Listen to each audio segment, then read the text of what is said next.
to reach? Well, I am at my office only, which is very close to IIM Indore. I'm from Indore itself. Okay, okay. So where do you stay here? I stay at Pragati Vihar, near Pragati Vihar, Picholi, Mm. Madan. And my office currently is at IT Park. All right.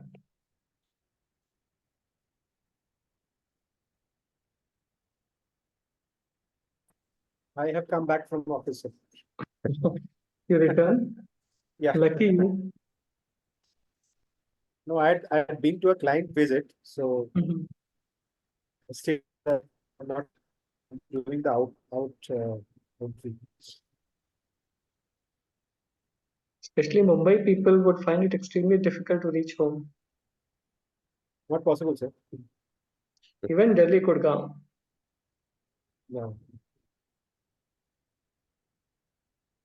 Several evening classes I had done in either in a train or in the office only. Sir, I'm attending from train. Mobile local. Sorry, Anil, you were saying something. I'm attending from local, sir. Mobile local. Okay.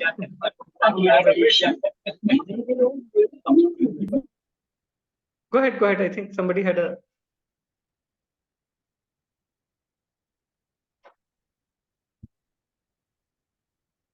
We'll start in a couple of minutes. Yes.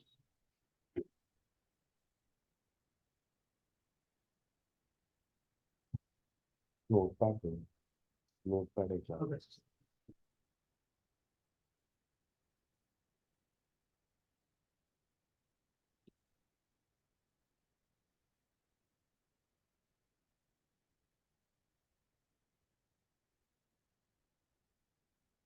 Right, guys, shall we get going? Yes, sir. Let's start. Right. So what we'll do today is we'll talk a little bit. We had some leftover agenda from the earlier session. I realized that it's a little longer than what I had anticipated.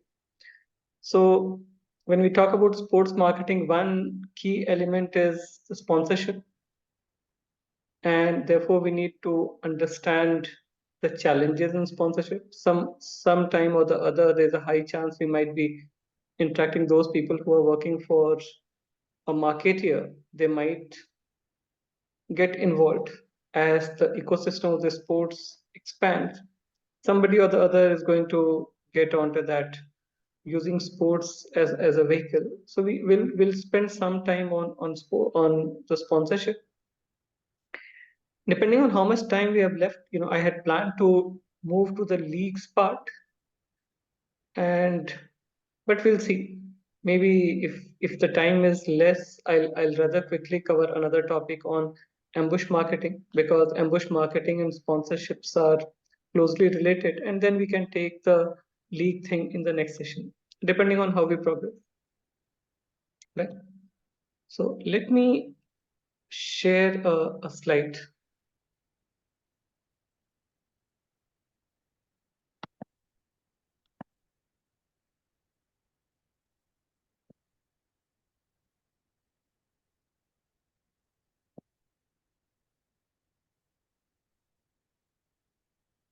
Right? So we talked a little bit. By the way, I shared the first PPT and I also shared the notes from the earlier session. I hope everybody has received it. Yes, sir. Right. So we had talked about the evolution of sponsorship. We talked about how sponsorships work. We looked at this. Now, this is the Indian IOA's top program. And if you look at the second row, it talks about the broadcasting revenues. And the third row talks about the sponsorship revenues. What is important is you take a look at, so the broadcasting revenue has almost doubled, or rather it has become 3 times, 3.5 times.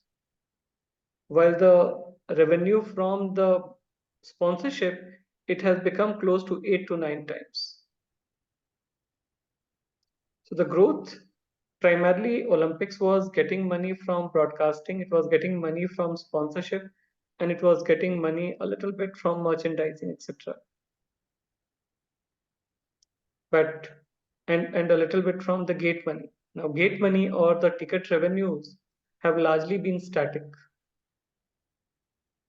and where the IOA gets money for Olympics is primarily from broadcasting, but again that has been outpaced by the sponsorship revenue. The top is nothing but the Olympic Partner Program or the sponsorship program for the Olympics. We talked a little bit about this, and we discussed a little bit about why there are so many B2B businesses. And the reason being that B2B businesses are, it looks a bit strange, but you would also realize that B2B businesses are a sponsor because they can always get the clients. You can get clients, you can network with them, and that is not possible with a typical advertising. So sponsorships allow for a lot of B2B and a 360-degree communication with all stakeholders. We talked about sponsorship objectives, so we can divide them into three types: corporate objectives, marketing objectives, media objectives. We'll discuss a little bit. So the first one, when we talk about the corporate objective, these could be about public image. So many firms, they spend money just because they want to create a better image. If you are sponsoring an event, people think you are a good firm. The firm is not just making money, but it is also doing something worthwhile. The second is you can do a better stakeholder engagement. So any stakeholders of the firms, whether it is your key shareholders, whether it is your clients, whether it is someone else with whom you're interacting, in a B2C advertising, you can't manage that. But sponsorship allows you to meet all the stakeholders, entertain them, get them to even meet with some of the stars. If you're sponsoring an IPL team, you can get to meet some of the stars. You can get your clients to meet some of those stars. There are after match parties, dinner parties. There are specific events that they organize where the stars come and meet the guests. It's also an opportunity to make your employees happy. So often in Reliance, one of the big things is if you are interested in sports, they might put you in a role where whenever the IPL is held, they might put you with the Mumbai Indians team. So it's a good way to get your employees involved. It's a reward program for them. They realize that they are valued, and therefore what has been seen is that many firms use sponsorships to reward their best employees. They might give them some free tickets.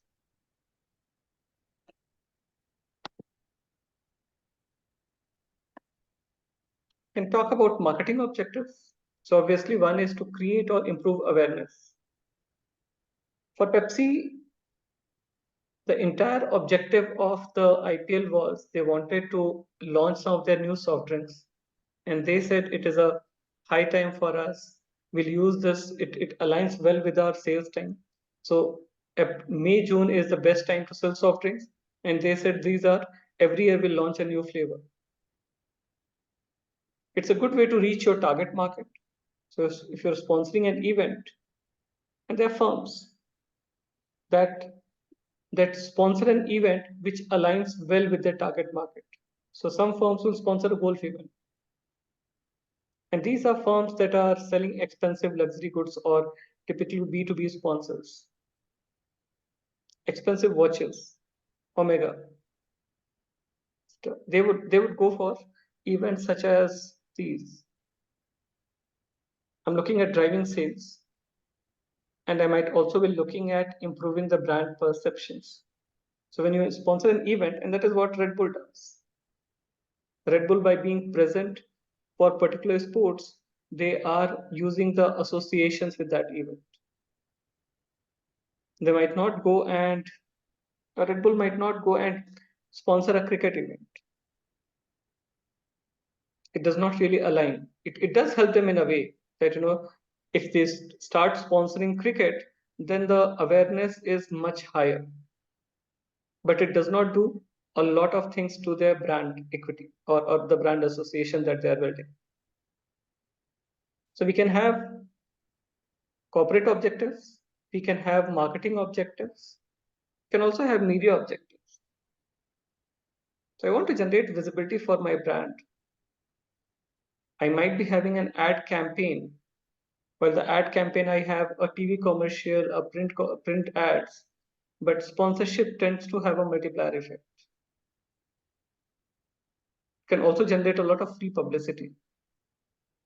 So whenever the reason we are talking of a Pepsi IPL or a DLF IPL or a Tata IPL is that, while nobody discusses ad, but a lot of people, the Tata name or the Pepsi name or the DLF name, it gets associated.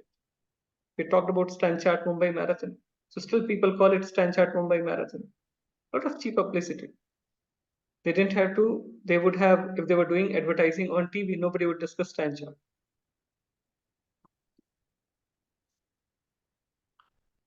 Now, which one to use, sponsorship versus advertisement? And not all firms use both. It's only a select set of firms that get into sponsorship. The benefit of sponsorship is obviously that you are getting awareness with the chosen segment. When I do TV advertising, I can try and do a very specific advertising, but often the data that I'll get, it will be cut across demographics. Right? So when I want to do an when I want to buy media time, I'll go to, I think there was somebody from Group M. I'll go and buy some time from them where they'll say, okay, it is based on typically demographics, a little bit of psychographics. I want to reach out to consumers who are in the age group of let's say 11 to 14 or 18 to 22, primarily men. But the values, it becomes so difficult to align. What are their values? So I don't care whether a person is 45-year-old or a 17-year-old, but if I want to look at, they are being associated with cricket and my brand associates with cricket, or my brand associates with football, and there might be people I want to leverage football. So I can cut across. Sponsorship allows me to reach everybody who loves football. Otherwise, I'll get, if I use advertising, it gives me a more selected market. TV advertising does not build associations. Red Bull can do a lot of TV advertising, but the association about speed, about energy, about power, they can only build by leveraging particular kind of sports. Sponsorships are typically about brand names. You see the match, you watch a sports, but then what you get a message on the advertising side is just the brand name. It becomes very difficult. So the Tata name you might see about 10 times, 20 times, 30 times. There's no story. And that is where an advertising scores. Because an advertising might have a copy, there is a coherent theme. And which means that if I cannot use sponsorship alone, I have to use it in sync with some kind of a TV advertising. So sponsorship builds a little bit of awareness. It also builds association. And then I use TV advertising to create a story around that. TV advertising is non-exclusive. Anybody can buy time. Coke is buying time in a particular slot. Pepsi is also buying time in a particular slot. But if Coke is sponsoring IPL, Pepsi cannot buy time during the IPL broadcast. So you'll have, when you get into sponsorship, you also, one component of that is that you get exclusivity, and the official sponsor, they say, will not sell the space to your competitors. TV advertising, it will not create sales opportunities, but if you're sponsoring an event, you build sales opportunities. And what I mean is, if you're sponsoring well, McDonald's sponsors Olympics. It sounds strange, but McDonald's does, and McDonald's and Coke, they have been sponsoring Olympics for a number of years. And what it means is that around the Olympic stadia, the only burgers that you can buy is McDonald's and not its competitors. There are porridge rights. So only Coke can be sold, Pepsi cannot be sold. And therefore there's a cash component when I'm talking of sponsorship. I also get a little bit of business. As we talked about earlier, engaging with B2B and engaging with multiple stakeholders is easier with sponsorship. I can do TV advertising, but it will not help me engage with my stakeholders. Because most of the advertising is typically B2C. Sponsorship can help me engage with my clients or the B2B clients. Challenges. A lot of firms get into sponsorship, but they often do not have the expertise.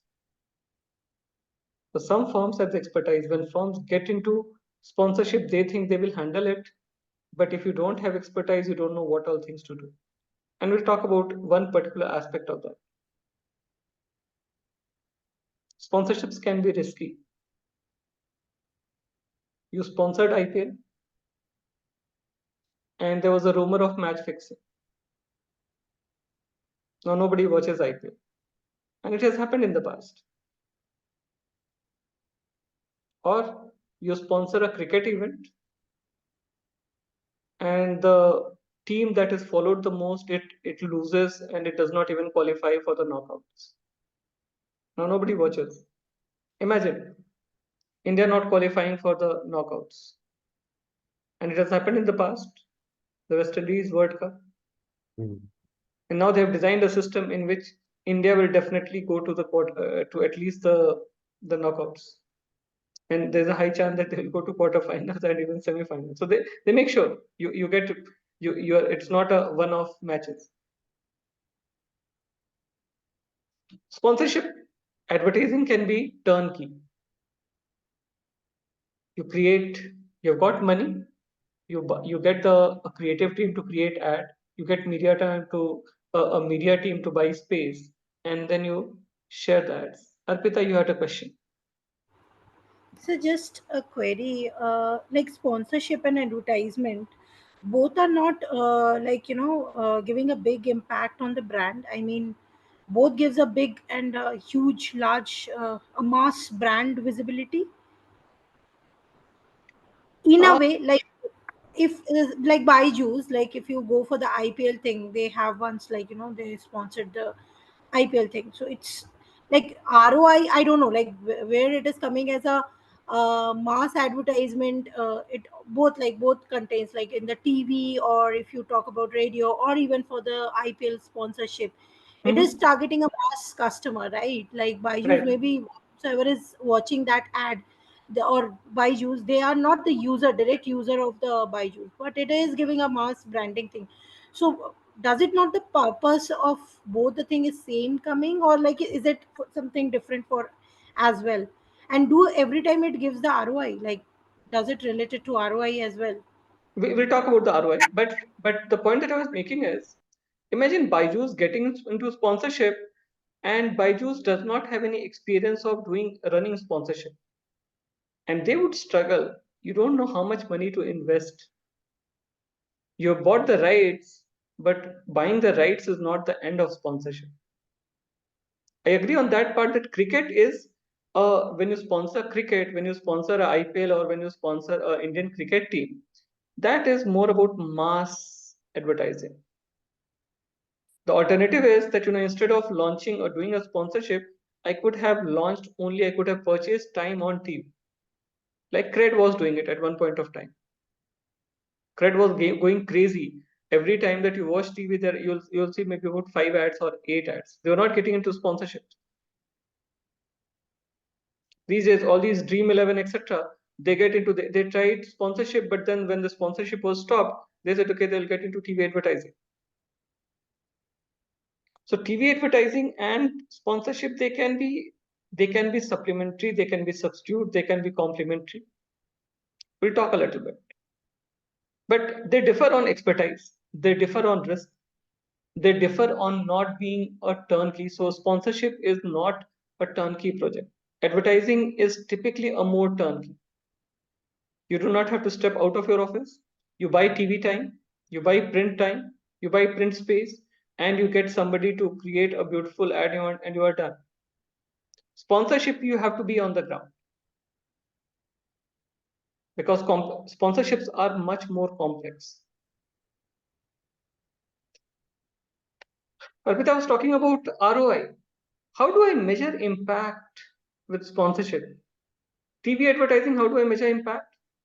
I have my brand manager would have data, and the media channel tells them that, okay, our viewership was, our TRP or GRP or whatever they use was 6.8 in this program.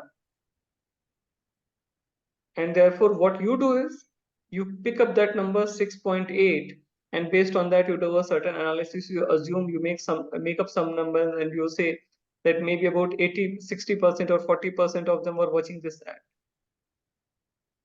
So you got some idea of how many people watched your ad with some a little bit of assumption, but those assumptions they've been verified over a period of time. But when I do a sponsorship, I have no clue how many people watched.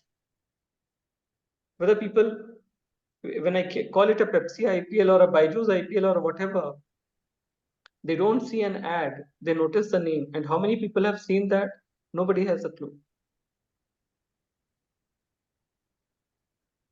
TV advertising, the investments are spread out. I might be spending about 10 crores, 12 crores, 14 crores. I can spread it out. When you're doing a sponsorship, 10 crores or 8 crores, you have to invest it at one point of time. And you can't chunk it. You can't say, abhi 1 crore dalna hai, baad mein we'll put another 2 crores. With TV advertising, if things are not working out, you might say, okay, let me go slow. But sponsorship, it's a huge investment. And you're investing in that maybe about 2 years, 3 years before the event, 4 years before the event. You don't know the industrial climate. So the event is going to happen after maybe 6 months, 1 year, 2 year, 3 year, 4 year. And at that point of time, when the cash flows start, you might not be doing as well. Yeah, Mayank. Sir, just to add on to the ROI, we can also calculate the ROI with the sales. So before the advertisement or before the sponsorship, what was the sale? And after doing this advertisement, what exactly is the sale? And we can make the differentiation and calculate tangibly on the sales basis also. Good, good. So let's say Pepsi was sponsoring IPL, right? The sponsorship starts happening in April. Okay. So what do? I look at the sales of Pepsi in March and I look at sales of Pepsi in April, and it has increased. Yeah. But even otherwise, it has increased. Even if I didn't, because people in April, they drink more Pepsi than they do in March. Okay, so what do? Then I compare increment in sales of Pepsi versus increment in sales of Coke. Okay. Because Coke is not sponsoring and Pepsi is sponsoring. And So not only sponsoring the like Pepsi, like they even launched multiple different type of product also specifically for IPL, some Yes. different flavor kind of thing. The ads. So they are not only sponsoring, but they are also doing the TV ads for those specific Pepsi, Yes. Specific IPL Pepsi flavored kind of vanilla flavor and all Exactly. these things. Exactly. And that becomes so complex. So I can't really segregate the effect of sponsorship. So I thought that I'll be able to do it, but it becomes much more complex. So segregating, even I don't know how many of you are familiar with, maybe Rajesh would have talked about that, mixed models approach, that when you get the sales data, you can segregate what is the impact of each of the campaign levers.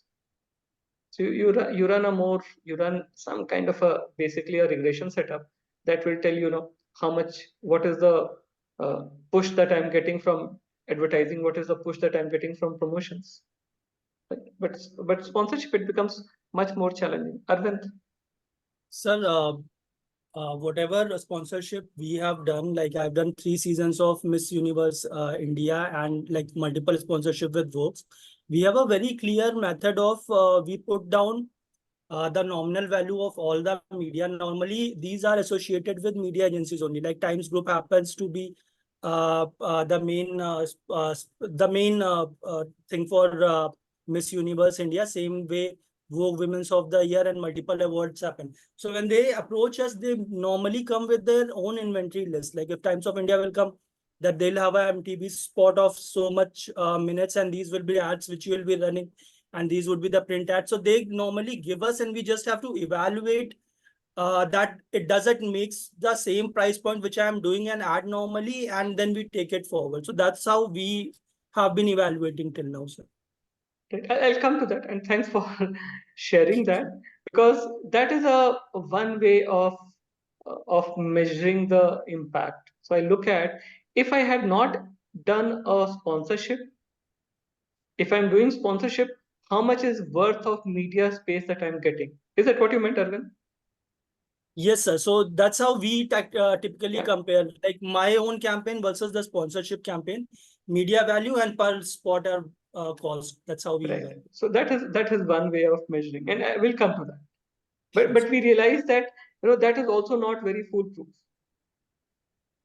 right, sir. because we have to mix across. I look at TV, I look at print, I look at other different exposures, and then there's also exposure on social media, etc. So we can Right. come up with we can come up with metrics for that. But essentially, what we are trying to do is we are trying to convert everything into a common metric of media time, right? Right, sir. Yeah. Right. And otherwise, we call it media equivalence, Yes. Okay. Got it, sir. right? Yeah, Amit. Hi, good evening, sir. So technically, I would like to highlight this, the impact being part of the Tata Group. I used to work with Tata Communications, and wherein we had a challenge when we took the sponsorship from Vivo when it comes to IPL. So we did definitely did the research, and there were pros and cons, because it's, we were in a discussion that it should not be a blessing in disguise for us. So what we should do, because because of the fixing part, it should not impact the brand image of what Tata Mhm. has across the globe. So we did that research, and as part of the research, there were different findings from the brand manager side, that okay, Tata is into FMCG, into e-commerce, into like the 1mg recently acquired some stake in Big Basket, and then Tata Neo Super App, and we launched actually that box, a kind of unique value propositions, wherein I remember our channel partners used to ask, okay, we wanted to be part of that box, we wanted to have some sort of tickets in there. But technically, I think we thought blessing in disguise, but doing some certain research, and the kind of the house of brands which we have, we were able to make a good impact. And now, being a Tata IPL sponsors, I think it is actually creating brand wealth.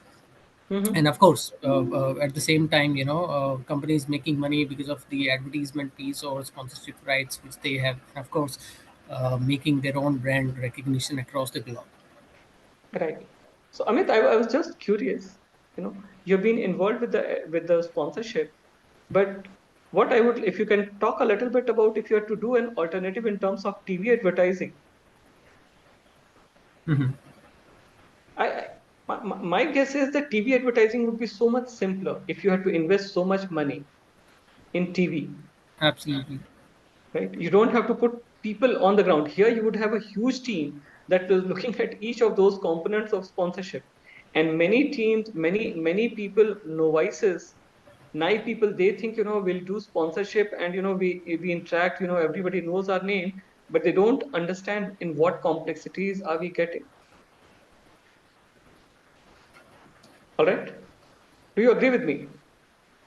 I mean, I definitely agree, and that was, in line with the house of brand advertisement, which is still going on as Hmm. part of the sponsorship. But I think people have different perception considering the Right. brand, and within the company itself, that either there are different other leagues wherein we can actually do the advertisement, and they've done it.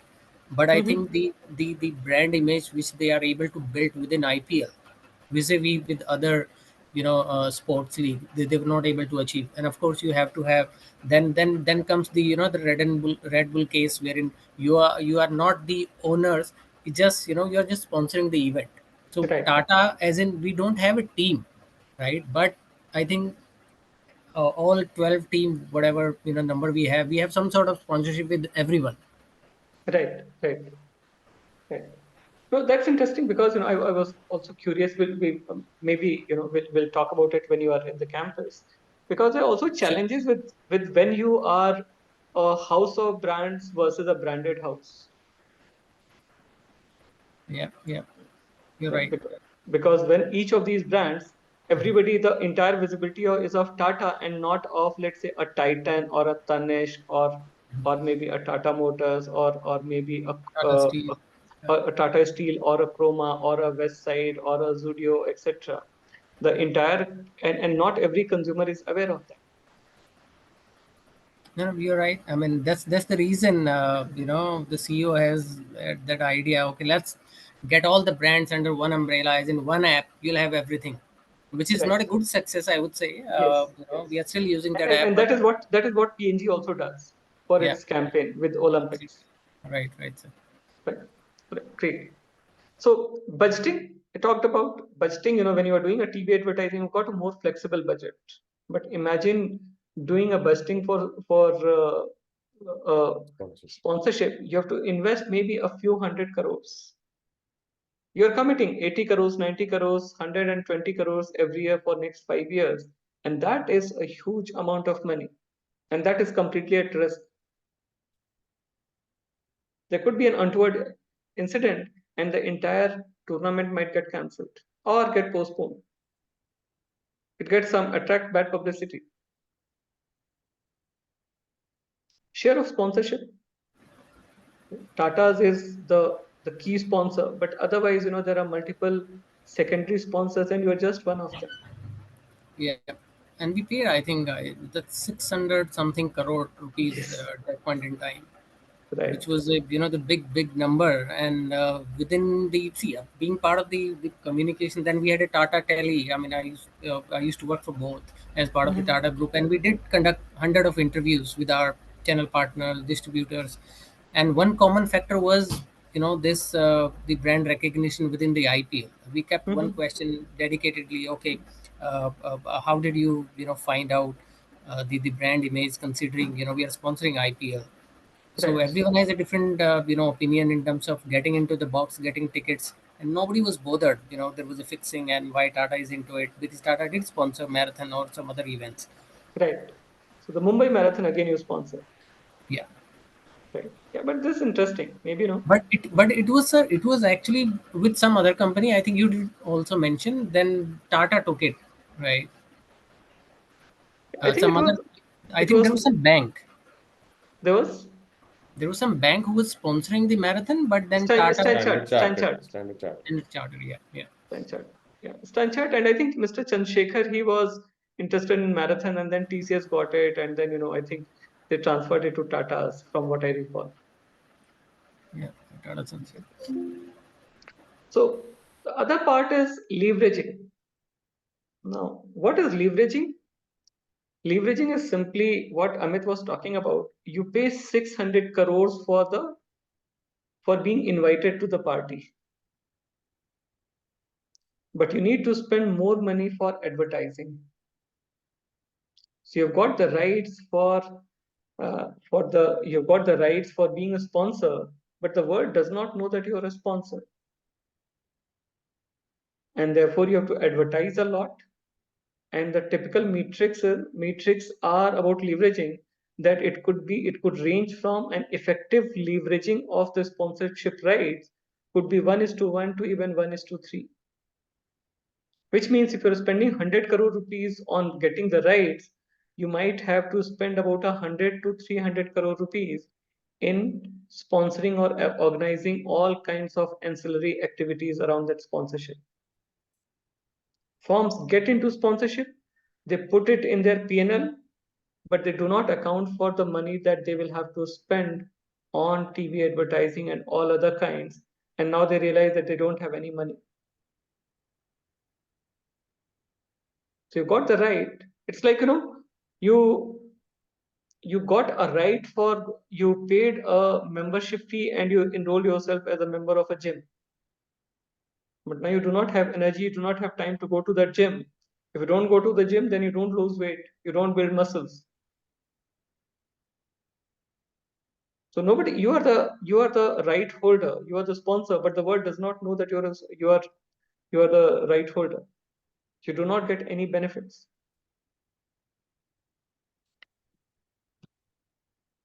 What are the components that I get? So I think Amit was talking about all these boxes, etc. One is I get category exclusivity. So if Coke is sponsoring, Pepsi cannot.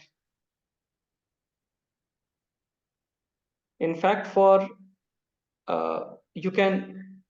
Olympics, the exclusivity category can be defined, and some of these sponsorship documents, these are heavy legalese. They run into a few hundred pages of what is allowed, what is not allowed. You get right for signage. That is all defined. How many numbers you'll get, what locations you'll get, what sizes you'll get. You can try to use the event land trademark and logos. So if it's a MasterCard or a Visa that is sponsoring the event, they can have the logo on their credit cards. You get access to hospitality areas, some complimentary advertising. So once you buy these rights, you get maybe about 2 minutes, 3 minutes, 4 minutes, 5 minutes of free advertising. Free tickets. Right to purchase additional tickets on priority. Access to database, right to first refusal. This is very important. When you become a sponsor for one event and Olympics, Coke has been getting into the Olympic sponsorship, I think, for so many iterations. Only if Coke refuses, only then can Pepsi come in. And they feel that it is the most important right because they do not give any space to Pepsi for Olympics. Visa was doing, MasterCard was doing that. MasterCard was the FIFA World Cup sponsor. I think 1994, 1994, 2000, 1998, 2002. In the South African FIFA World Cup, there was an issue. And what happened at that time? FIFA, what they should not have done, they were negotiating in parallel both with MasterCard and with Visa. And they had no legal business doing that because MasterCard had the right to first refusal and they gave the rights to Visa and MasterCard went to court. Court ruled in the favor of MasterCard. They said what Visa was doing was unfair and illegal. They were asked to compensate and they said they will have to first negotiate with MasterCard. But by that time, MasterCard had lost all kind of trust with FIFA. So they withdrew after taking a heavy compensation. But since then, Visa has been the official sponsor for all FIFA World Cup events.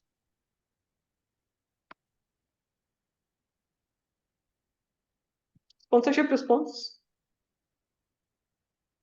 I can look at it from the return on shareholder equity.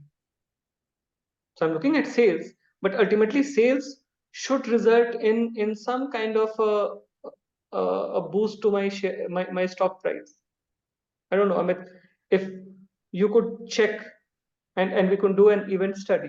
So as soon as the sponsorships are announced, many firms, they get either a boost in their share price because the stock market rewards them, and in some case it also penalizes, because if you know that you have spent maybe about 1200 crore rupees for this event and the stock market feels that it was not worth 1200 crore rupees, the stock price might come down.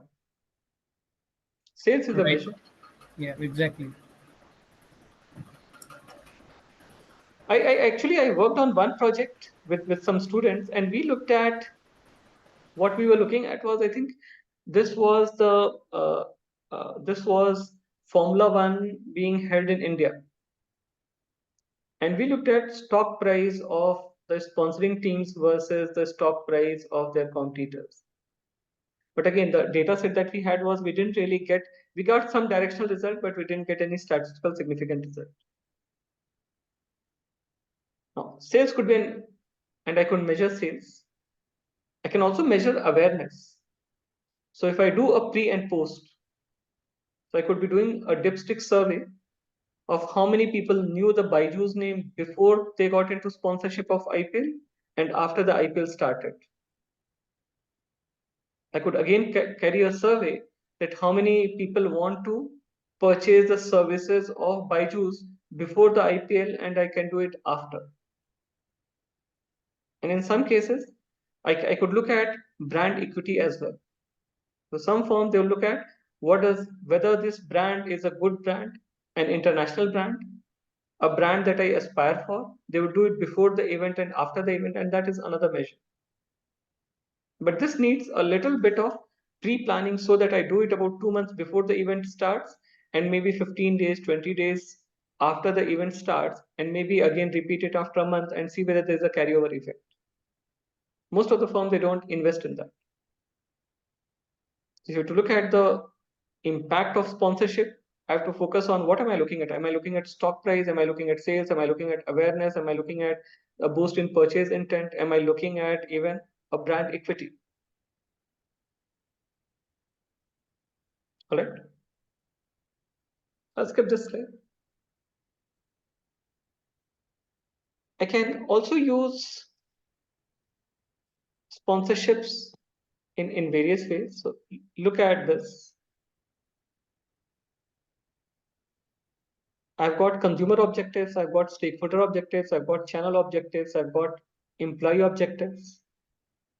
Again, in consumer objectives, I can look at brand, I can look at brand personality, I can look at brand experience, I can create brand loyalty by giving people opportunities to repurchase.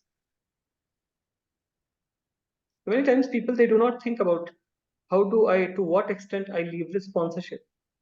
But sponsorship can be used not only for building awareness, but also trying to provide people a brand experience. And Samsung, when it does a sponsorship, they'll make sure that around the stadia, they set up their stalls, their kiosks, where they'll make sure that people can come and have a Samsung experience. It costs money, but then it also amplifies your campaign.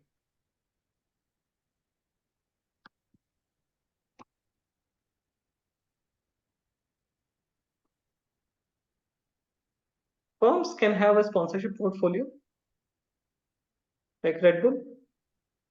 It uses sports to build brand associations. You can look at brand awareness. So what Tata does, it goes to a mass appeal event. Cricket is a mass appeal. It might not build brand associations, but it does create a brand awareness.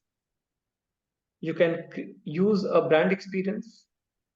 So a Stanchart marathon or a Tata marathon is a good space because participants are invited. They're going to spend some time there. A lot of music events also, or what somebody was talking about, the Miss India or Miss Universe. Those campaigns, those are again a good place where you can get people to experience the brand.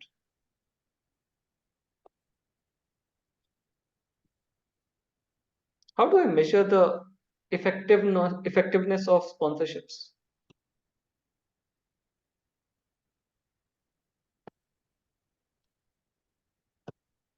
I think we're talking about media exposure. Tough to measure. And now, earlier it was being done often manually. So one metric was that somebody would look at the entire IPL match for today. They would look at in which corner for how many inches, square inches was your logo exposed. They would do it frame by frame or every 2 seconds or every 3 seconds. They would compile that and say on an average, our screen time was 3 square inch out of, let's say, so many square inches for so many seconds. and that was the output. And it's okay, if we spent money in buying so much advertising, it would have cost this much. So maybe we're present on the screen for on an average for about or 60 minutes out of 120 minutes, and we occupied a 2 into 2 inch space. So I'll convert it to some kind of a media equivalence. Now, is it really equivalence? Often what happens in the industry is that somebody tells us that this is an equivalent media and we buy that without questioning. It can just be an exposure. It does not have a tone. Have I used some other campaigns to multiply the effectiveness of this exposure? We talk about sponsorship awareness. I can look at, we talked about prompted versus unprompted replies, responses. How many people are aware after being asked with? So I could ask them who's sponsoring IPL and look at whether they are mentioning Tata or DLF or Pepsi. Versus I can ask them that is Tata the principal sponsor of IPL? Both are different questions.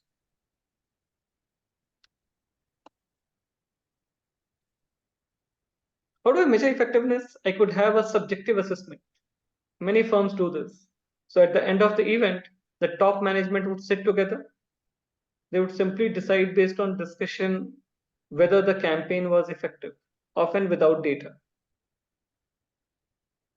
I could have data on sales, brand awareness. If I had planned it, I could have run surveys, I could have brand perceptions, I could have feedback from the channel. So how many people are put up a logo? How many people put up a point of purchase communication related to IP, related to something else?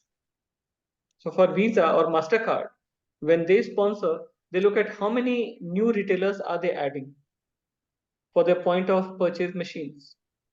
How many retailers have put up a decal, a sticker, which talks about that Visa or MasterCard is the official sponsor of the event XYZ. And then we talked about the media equivalence. Is the sponsorship impactful? I need to define, what am I chasing? Am I chasing a mass awareness? Am I chasing sales? Am I chasing brand association? Am I chasing brand equity? Am I chasing some particular kind of a brand positioning?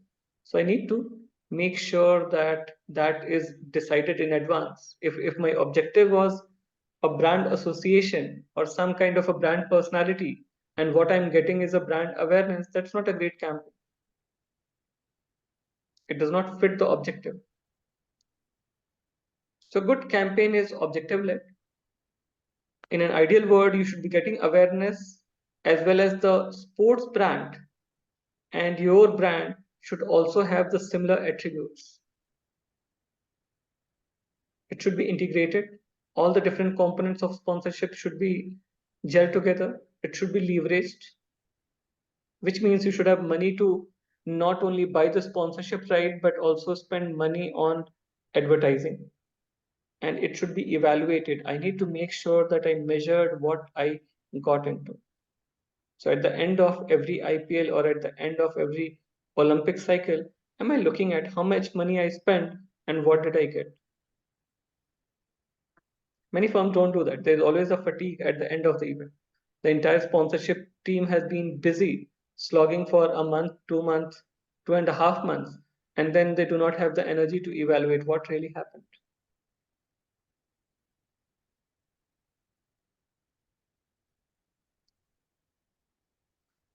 How do I value a sponsorship? If I'm buying a sponsorship, how do I know whether it is worth 20 crores or 200 crores or 500 crores or 1000 crores? Different methods. One method is I look at the tangible factors. How many tickets am I getting? How much advertising space am I getting?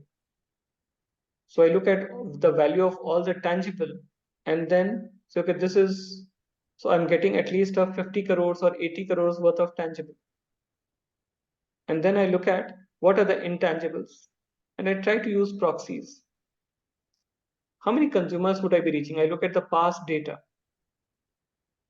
How many people watched IPL? Or how many people watched Olympics? In how many countries?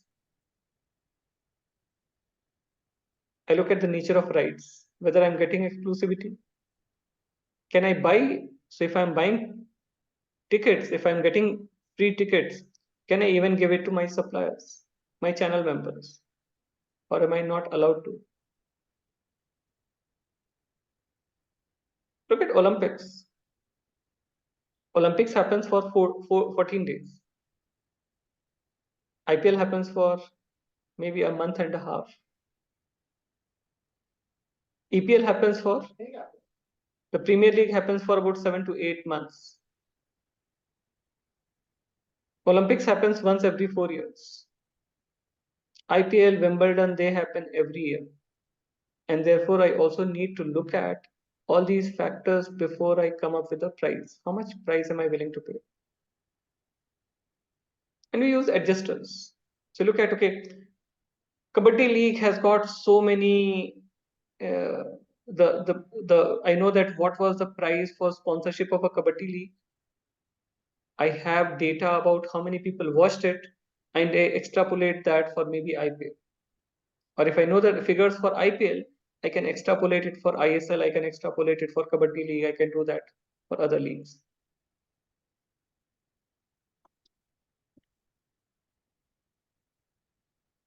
When you're on the seller side, some people were simply doing a cost plus. This is the cost. Paisa nikal jaye. In some cases, it's okay. Competitive market approach. If they didn't buy it from us, how much money they would spend? Equivalent opportunity. How much media they will have to buy? Right? In some cases, it is also a value discovery. So I open the rights, I say, these are the rights. I'm opening it for auction. Please bid. So I have I know that the numbers could vary, but I tell people these are the rights. So the sponsorship rights for maybe an Indian cricket team, these are open. Please bid how much you want to play. And but I have to make sure that I put in all these details of what rights am I selling.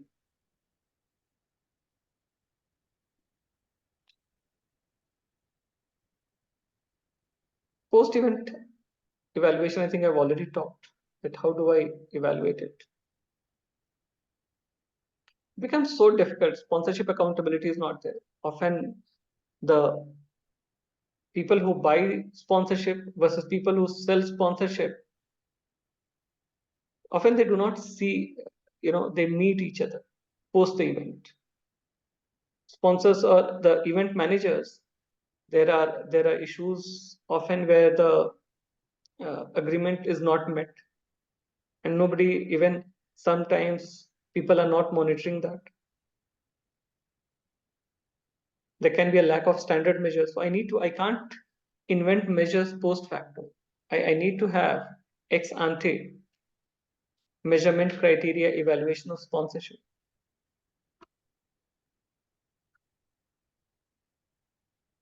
Who to sponsor? I can sponsor sports stars. I could simply get a Virat Kohli as a celebrity. I could sponsor a team. I could be a accessory supplier, logistics partner, travel partner, etc. I could sponsor the event. Typically, the event sponsor is the most costly. But another issue is that event sponsor can also be the most bland. Teams have a character. So KKR might have a character. Or Rajasthan Royals might have a character. IPL might not really have we know that it's big, and every time when people see that IPL, they would notice the Tata IPL name, but it does not build an association, but it does build a lot of awareness. So Rahul Dravid had an association. They had a personality. A Sachin had a personality. A Virat Kohli has a personality. So if I'm looking at building a brand personality, then it's better to go for a sports star. To a degree, go for a team. But if I want visibility, if I want that reputation, then I need to go for the event. They also rest with individual stars. I signed up a contract with Virat, and maybe he got injured just before the event, or he's out of form. Events do not go out of form. Players do, teams do.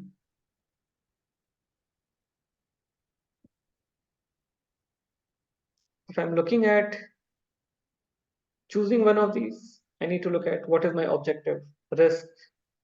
So whether I'm sponsoring if I'm looking at building a brand personality, go for a sports star. To a degree, a team.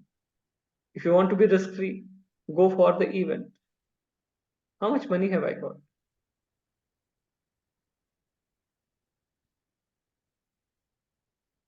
To move on a bit. Right, so talking of leveraging, often the leveraging amount can be for Olympics, this is often 2 times. So if you spend 1,000 crores or 2,000 crore rupees in buying an Olympic ride, you need to be ready to spend another 4,000 crore rupees in advertising. Interestingly, the Olympic cycle or the Olympic sponsorship rights are valid for 4 years. So as soon as this Olympic cycle ends, so we'll have Olympics soon. 15 days after that, the old sponsors are out, the new sponsors are in. And they have got a right for 4 years. Not everybody spends money telling the world that they are an official sponsor in the first 6 months, 1 year, 2 year, 3 year. But nobody has stopped you. So on the top of that, we'll have to build up the entire infrastructure, and then Yes. the security to and frills. I mean, there are a number of other things which you have to manage, not like just getting the sponsorship right, or just Right. organizing an event in India like the way we have done it in Commonwealth, and we are actually bidding for maybe 2036, maybe for Olympic. But I don't Yes. know how much money we are going to spend, and then what leverage we're going to get it. But of course, it would be a good stepping stone the way we have done it our G20 event. Right. And that is what I meant, that you can't simply walk in. We are not for TV advertising, you can do a walk in, you can buy media space. But for sponsorship, you have to invest, at least start thinking about it a few years before that. And we need to understand that we'll have to curate all these events. I do not just buy time, but I need to design each of these events. And that takes immense manpower. And that is what goes into that 1.5x to 2x to 4x money that I chase, other than buying the rights. Yeah. So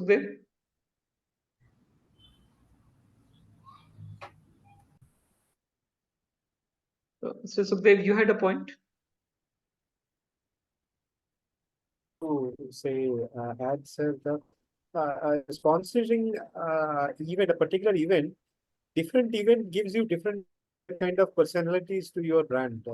Sponsoring a kabaddi team will not give you the same kind of personality to the brand if you are sponsoring, say, IPL. That's what means I wanted to say. Right. Because Right. I So know it's not some of the teams which have been, some of the companies which are, especially Steel or VST, have sponsored some of the kabaddi teams which have not done much to their image as such. Mhm. So it's like that. So, initially, I think and I had a big chat, I had a long chat with Charu Sharma, and they were struggling initially. Some of the teams that initially came, or some of the brands, were a bit rustic brands, so to say, or brand that had a primarily rural market. Because the key market for them was a rural India. But it's just about my target audience is very different for kabaddi. Just like for golf, my target audience is very different. So I can't simply walk into an event and I say I'm going to sponsor it. Whether it aligns with my target audience, whether it aligns with my brand association, right? Cricket is still a safe bet. Amit, you had raised your hand. All right, sir. So cricket, I think IPL is the only league in India which is more profitable vis-a-vis if you compare with Pro Kabaddi League or any other event. But my point was related to the Olympic event. I think the Japan when COVID hit, I think they were into losses, and Exactly. organizing the Olympic kind of event, they were not able to sold all the tickets. Even the hospitality side, the kind of hotel they have built, people did not turn up, and then they were not able to get that money. And there was a time when they actually wanted to postpone it, but that didn't happen. And I think it was not a successful event, and they the kind of money they have spent, I think they were not able to incur any amount of profit out of it. Right. So Japan, sponsors also lost heavily. And the entire event, they had budgeted, but they didn't make money. The gate money was poor. Not many people turned up.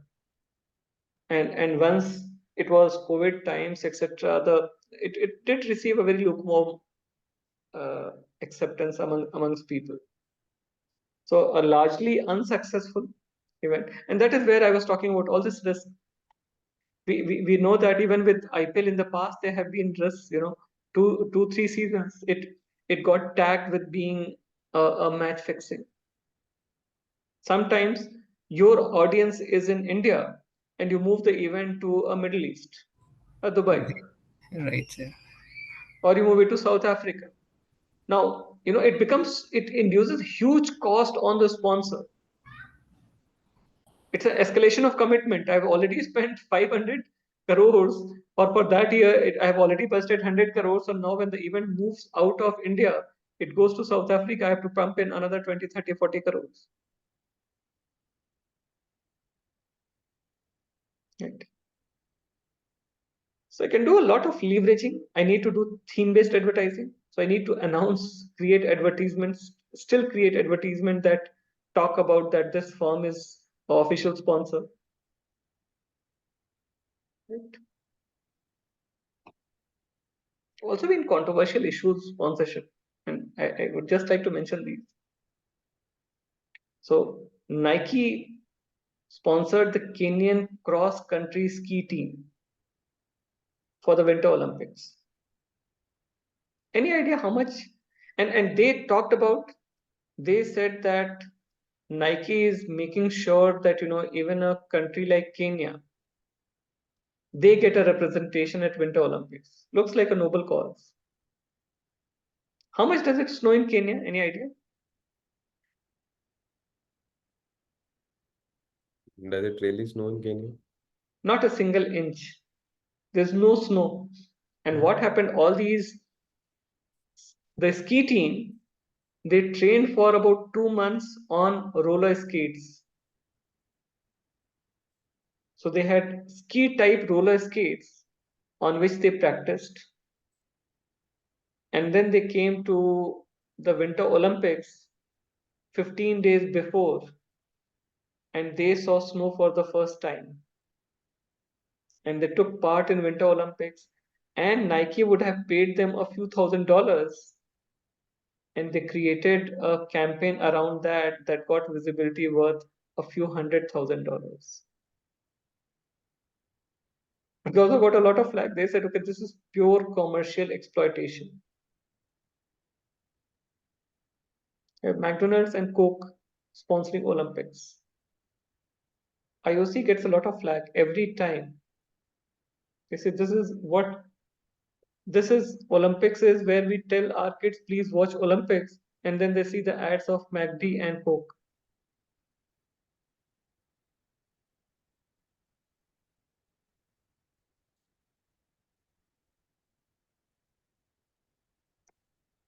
So last, while firms spend so much money, anybody knows what this track is called? There's a typical, NASCAR? yeah, so this is NASCAR. So this is a NASCAR event. And the cars, etc. These are is more popular in than Formula One in US.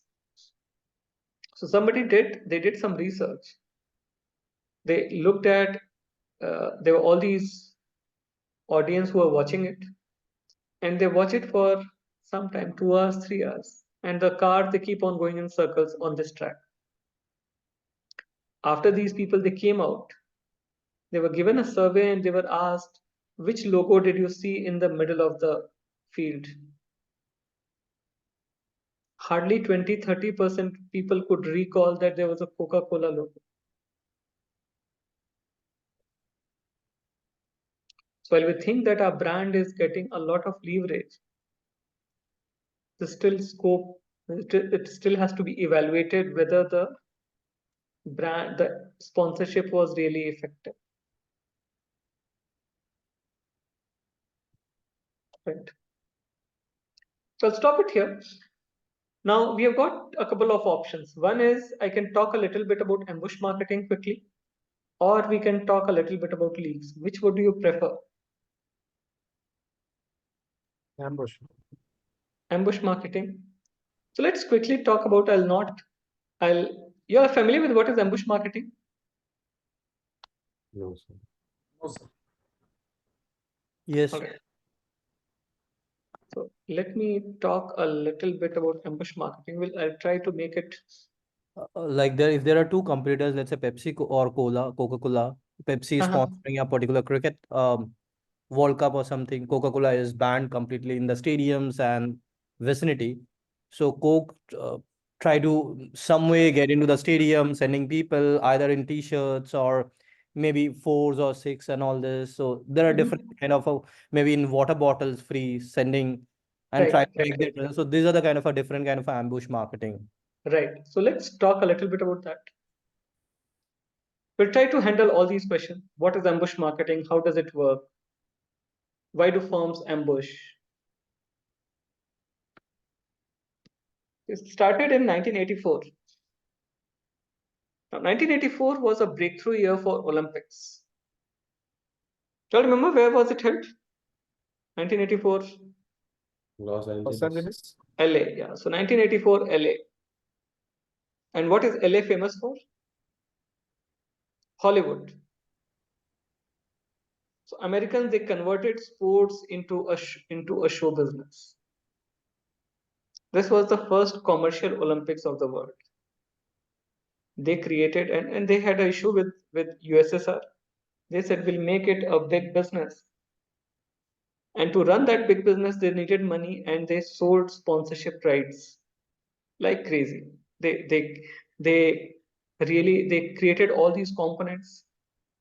Now this is US, and the company that purchased the rights for Olympics was Fuji, a Japanese brand. And Kodak hated it like anything. They were not successful in getting the rights. So Fuji got the rights. And what Kodak did, they put up all kind of inflatables when people walk from out within the city. Everywhere they'll just see the Kodak logo. On the TV, they would only see the Kodak ads. And therefore, everybody, while the Fuji was the official sponsor, people assumed that Kodak was the official sponsor. So they got all the benefits. And this was the first instance of a proper instance of ambush marketing.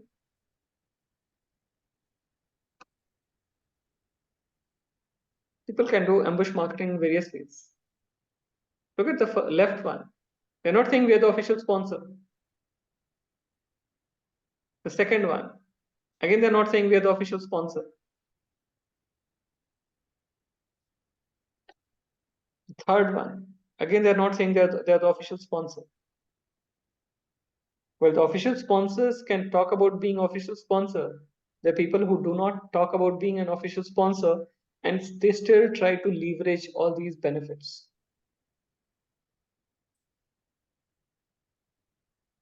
It has been defined.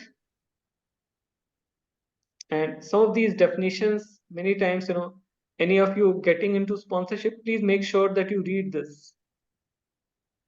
Because when you take somebody to when somebody does ambushing and you take them to a court of law, you'll have to define how did they ambush and whether it constitutes an active ambushing.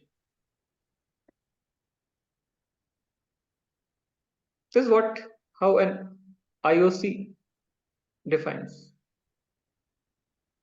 So IOC has got a huge commercial document where they define the ambush marketing.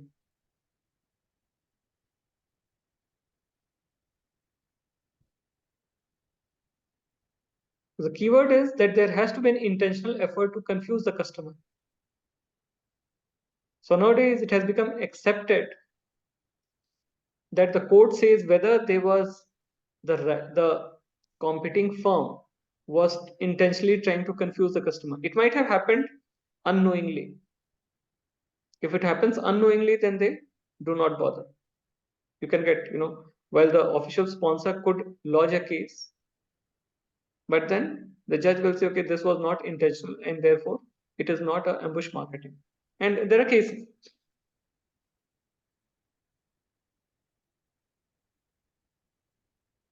Why does ambush marketing happen? Our brain quickly tries to establish a connection. When we see a brand in that environment, it does a lazy processing. It says, okay, this must be the official sponsor. Creative execution of ambush marketing campaigns is so much better. When we have got the official rights, we are lazy.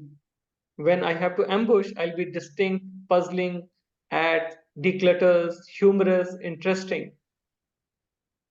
Because I'm trying to make sure that nobody can establish a direct connection, nobody can call me for actively ambushing. Why do firms ambush? Sponsorship fee is so expensive. Look at Tata's IPL 600 crore rupees. Every year 120 crore. Who's going to spend that much money? I'll put in maybe 20 crores in doing an ambushing. Entry barriers. If my rival has got the rights, I can't do.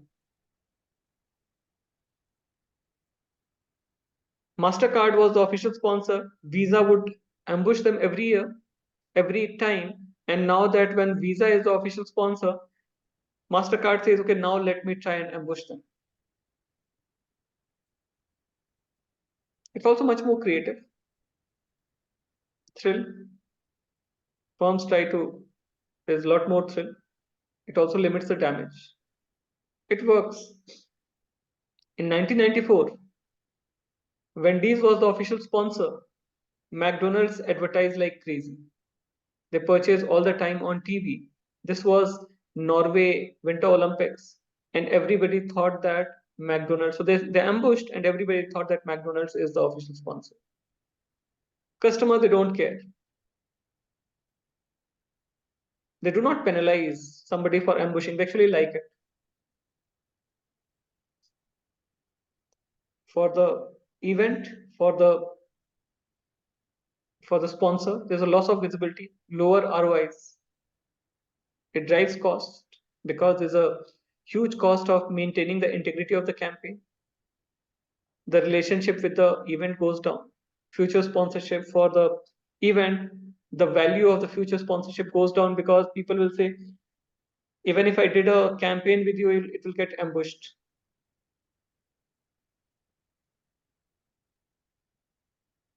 Right?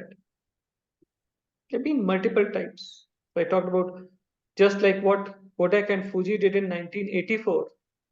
Fuji returned the favors in 1996. 2010, Budweiser was the official sponsor 2010 FIFA World Cup.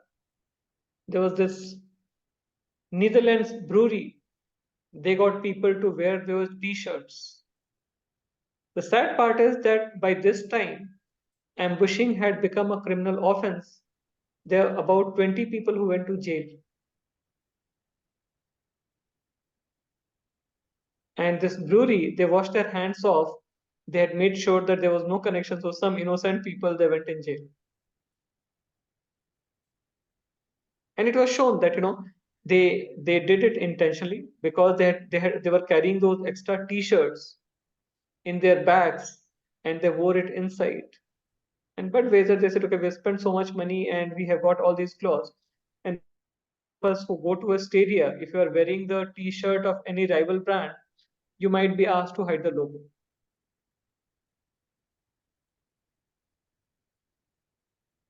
Denial, 1996 Cricket World Cup. I I don't know how was many part of you of this. remember. I was part of this campaign. I was an ad agency who run this thing entirely. Right. We Nothing sent, official about it, right? yeah, we sent people to the stadium, Eden Gardens, Right. 4s and 6. Basically, people thrown those placards from outside. Mm-hmm. Pepsi came out, says we need 200 people, and Right. police were there. They were hiding, and that's how we did it, executed this. Right. There's a lot of fun, but it can also be these days people can be taken to jail. At least in Olympics, etc. Given that there's so much money that is riding, it becomes difficult. Speedo. Speedo is more of a unintentional. All these commentators they would talk about Speedo wears, speeding up, cutting sometimes in swimming. So it is unintentional.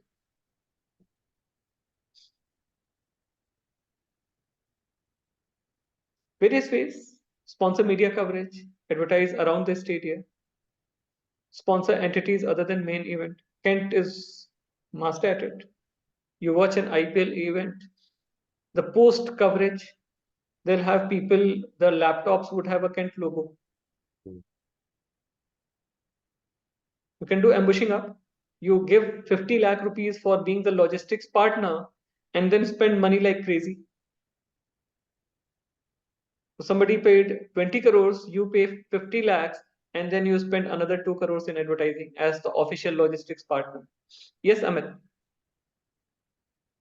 Sir, I have an interesting case of ambush marketing, and I'll tell Mm-hmm. you. I'll not name the company, but there is an event which happens in Netherlands, Geospatial World Forum. So generally, we go as a platinum sponsors, right? We spend like more than a crore rupees just to get this sponsorship. But at that point in time, I think we were able to manage the gold sponsorship.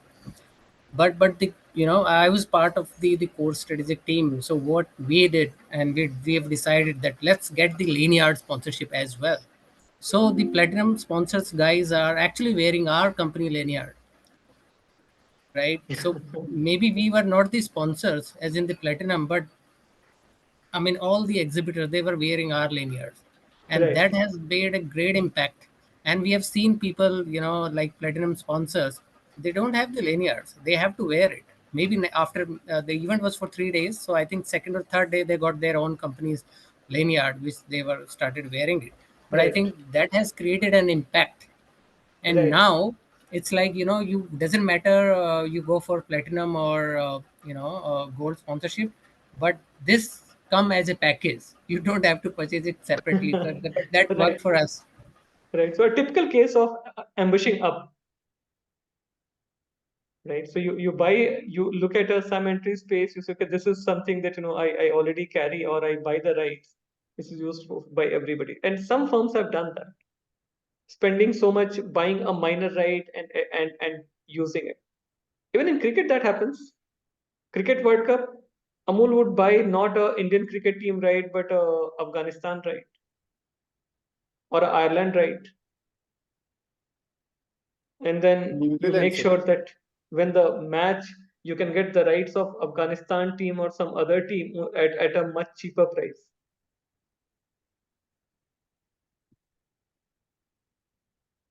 Right. Multiple strategies. Use themed advertising, traditional advertising, gate crashing. That is what I think people were talking about.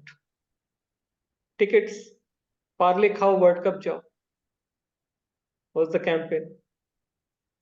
Now it is illegal. Congratulatory message. We congratulate. So even if you're not the official sponsor, you can congratulate any team for winning the IPL World Cup or something else. Not allowed. There was a campaign, sir, scratch and win the World Cup tickets for Right. cricket. I think that has scrapped now. Yeah. So I don't know how many of you are aware of Parlay Khao World Cup Jao. That was a very popular campaign. And then all these scratch offers, they went to court. So now Thumbs Up is coming with the 2 liter bottle. You scan the QR code and you get tickets for the Cricket World Cup. If they are the sponsor, then they can do it. Otherwise, they can't. And again, it has to be in the agreement. Yeah, maybe they can be. It is there. It's going on. This. Yeah. So No, it's otherwise, there. they can't. Yeah.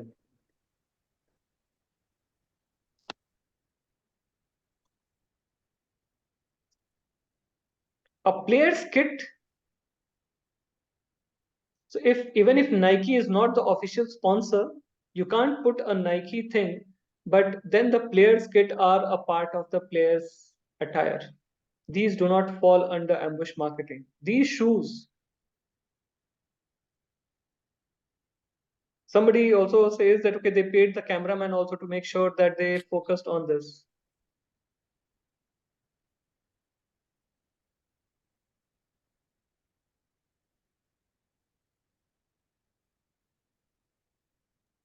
Puma. So they were having this press conference, and this athlete. Anybody recalls who this is?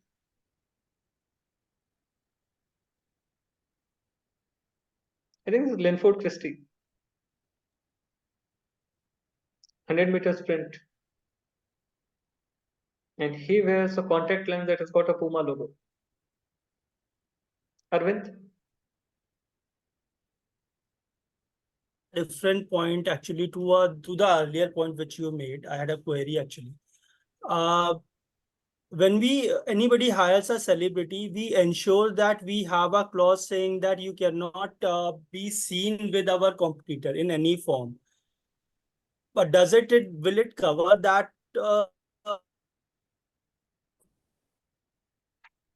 Or what I not? I mean, understand like your if somebody question. is doing an ambush marketing and a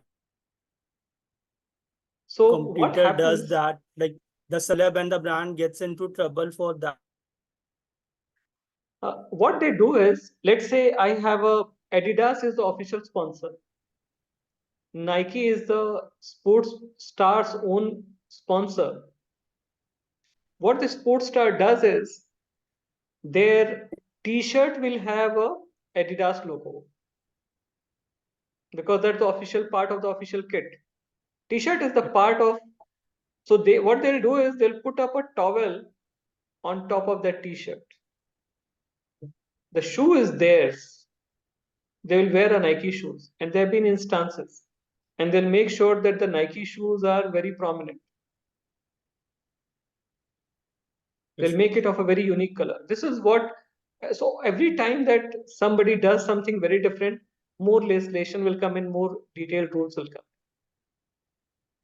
Got it.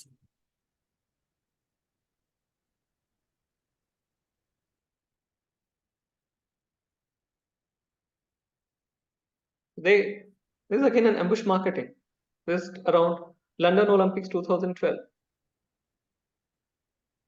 So it's like if you know, you know.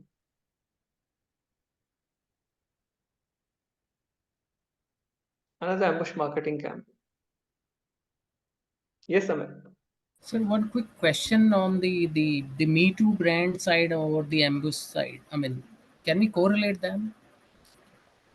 Ambush marketing is different. Me Too brands are, at a brand stage where we say, okay, we are very similar brand. Me Too brands are copycat brands. Yeah, exactly. Like an Oppo and Vivo, they do for iPhone. Yeah. Is again an ambush marketing. So I'll share these slides. Ambush marketing is not illegal. Multiple ways to do that. But make sure that you have read the fine print. I'll share maybe one ad So what they have done is, I think, if you recall the West Indies Cricket World Cup, and that is what I think Arvind was mentioning. This was the first time when the sponsors, they said, okay, we will have the Indian cricket players, they will have to surrender their own rights. Till that time, the brands could be ambushed because the athlete had their own right and the event had their own right. This was the first time they said, okay, for 15 days or 20 days before, 5 days or 1 week before the event until 1 week after the event, the athletes' rights will be suspended. And there was a big halla around this time. They said, okay, some players will not go and play cricket. Thankfully, BCCI had enough clout even at that time. They prevailed over the brand that was sponsoring all these athletes or cricketers, and they said they got all the brands to agree that for this period of a month or a month and a half, their rights would be suspended. Every time that a event is now held, there's a legislation that is passed by the country's parliament. So whether it's a Sydney Olympic or a Beijing Olympic or a London Olympics or a Paris Olympic, if you are bidding for the rights, there's also, you have to get an approval from your country's parliament related to all the ambush marketing. They have declared it as a criminal offense. Often these exclusions were terrestrial. At the time of Sydney Olympics, they said, okay, you cannot fly a balloon 1 kilometer above the Earth's surface in the vicinity of the stadium, because otherwise they were flying all kind of aircrafts over the Olympic stadium. Sydney Olympics was the first Olympics where they said they went above and below the ground as well. They said you can't do anything above the ground.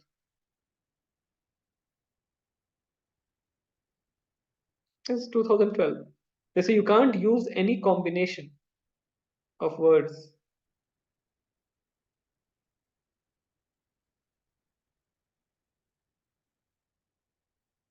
Right.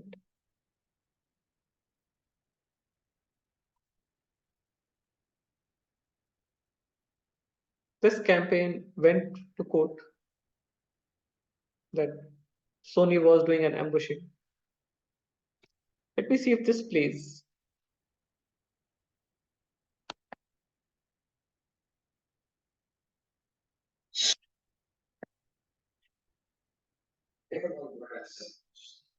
Can you all hear the sound? No, sir. Just a second. Let me.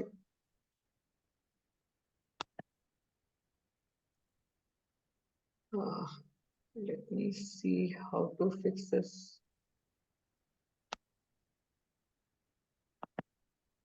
There's one ad that I really, one ambush campaign that I really like.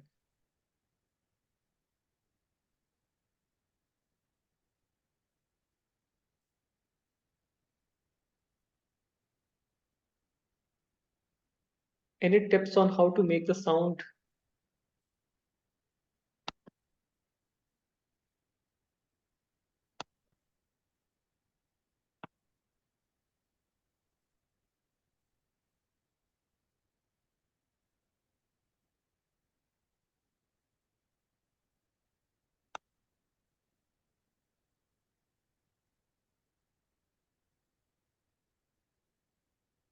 Is it audible? No, sir. No.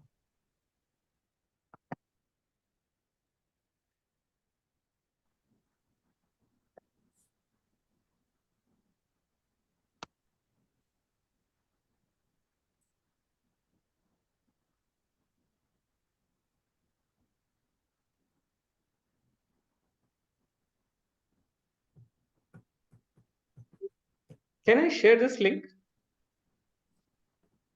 Let me share the link.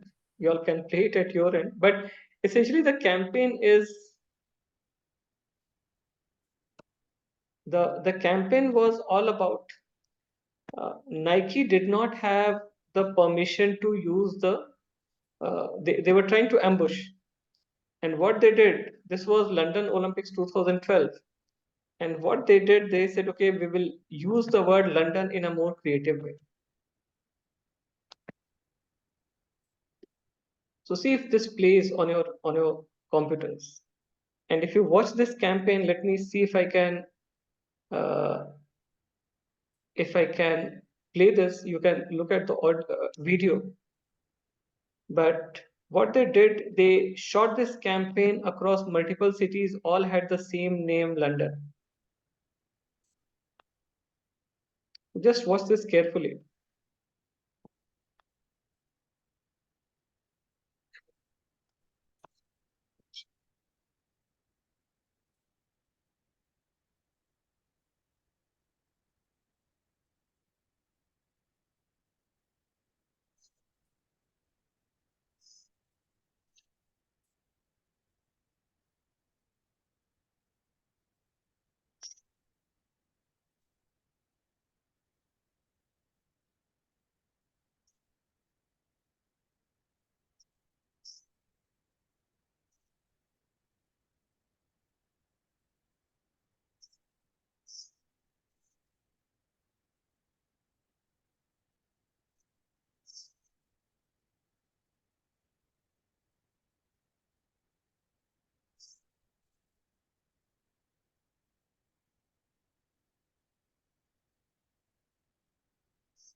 So this was the campaign, essentially, and they could not use the word London in their ad, and they shot it and they made sure that everybody saw the word London, because they chose 9 different cities which were named London.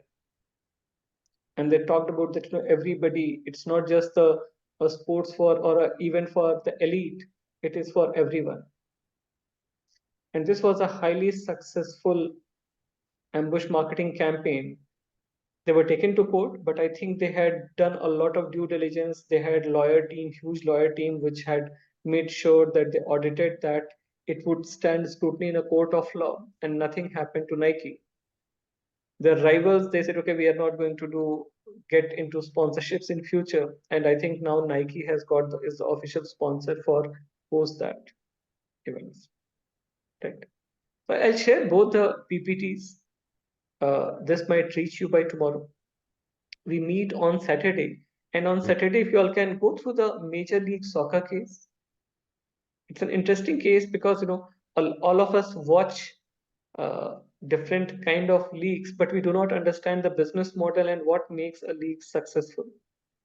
So what we do is we look at what are the things that MLS has done, or what are the things that MLS might need to do to become a successful league. So we'll just try and learn from the what lessons has MLS adopted, and try to understand what else they can do. All right. Okay. All right, guys. I think we have exceeded the time by huge 15 minutes or so. Right. But That's all right, sir. Even we have received an email from Gaurav stating that constituents of successful sports league. There was another IM Ahmedabad case which you. It was there that. right. So I think I have written that. So we'll discuss that. Okay. So if you can read that, right? Yes. And I recently talked. There was an article in Economist, and I talked to them. They reached out to me. We were looking at, I talked to them for about 45 minutes. That gets misquoted in a line or so. But again, this journalist, they were looking at whether a gully cricket kind of an event will be successful in India, and they recently started the street cricket or gully cricket league, etc. I am quite skeptical that whether it will flourish. But again, a lot of lessons from my own research on that. BCCI started a tennis ball tournament by themselves. Yes. And So there is a Pune Premier League, sir. sorry. There is a Pune Premier League, sir. Yeah, but Pune, there are also Well, TNPL and Karnataka and all that. So those are okay. Yeah.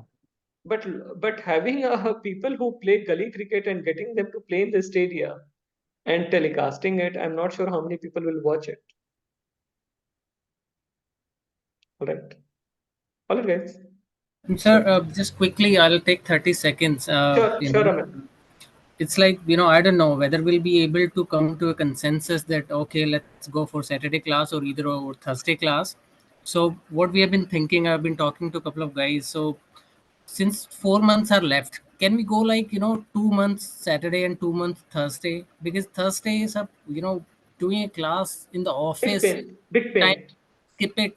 It's not working for me at least. And I've spoken with 10 people. They are also in line, but maybe 30 people are not. And I don't know. I don't have the results. So maybe let's have a split 50-50.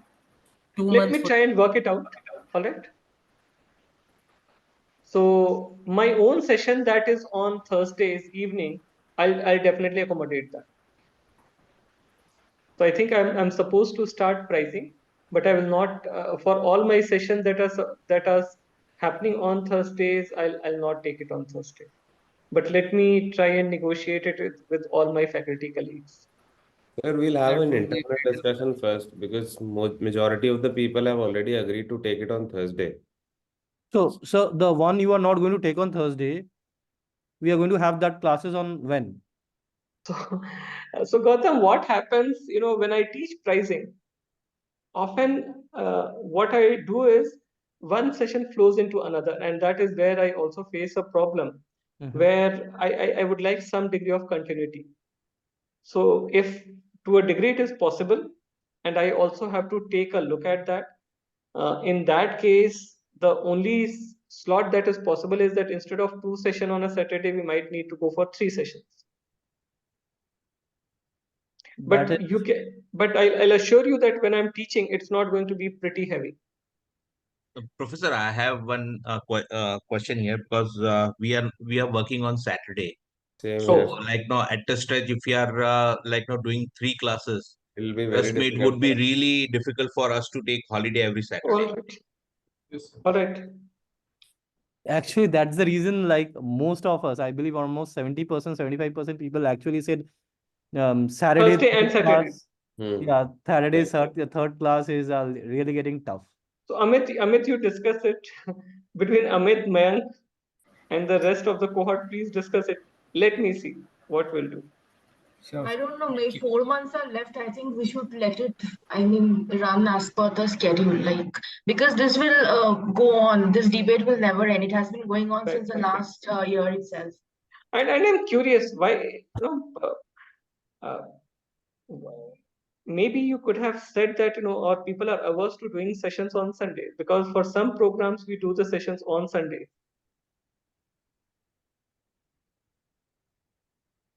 I know, last 4 months it becomes difficult, but that's also y'all. If that helps between Mayank, Amit, and rest of the, whether it's Shreya or anybody, think about what we can do. I'm open to anything. Professor, the course was originally scheduled to have classes on weekends only, which was Right. okay. There was a clause that they can have on weekdays as well, Like this. but it was supposed to be Saturday and Sunday. So, which is where we are not having the consensus that third class should be okay. We agreed on on Saturday classes. No, as per the brochure, Asta, it was There's three Saturday classes and a on weekday. Saturday. Yeah, only on 3 classes on Saturday or weekday Sat- classes, like, and yes, weekday yes, classes yes. necessary, Saturday not only. I am Sunday. saying weekend. By weekend, I'm referring to Saturday only. Yeah. So no classes on Sunday. That is what I was No, mentioning. That no. I was surprised that for some Yeah, sessions, because some people are talking about that, they have offices on Saturdays or Saturdays working. Anyway, I'll expect, because that is how we have signed up. They were like, as per the brochure, it was Saturday and a weekday if necessary. So it was like that, no Sunday classes. So it was like, so if you all want, we'll stay with that. But if you all feel it is much better, then I'm willing to examine it. Right. But again, we are already done with about 8 months. It's 4 months left. So I leave it to the broad class consensus. Whatever you all suggest, I'm happy to examine it. And I'm happy to, at least my sessions, I'll try to do it. If you all, I'm happy to talk to all my faculty colleagues, because everybody, just like you all have scheduling issues, we also have scheduling issues.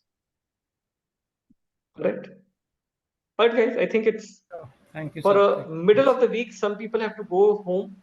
We are already around 8:40. Sorry for delaying everybody, Not but a look forward to meeting you all on Saturday. Thank you. Right, sir. Thank you. Yes, Thank sir. you. Good night. Thanks for a nice session. Thank you, sir. Bye. Bye, sir. Bye bye. Bye.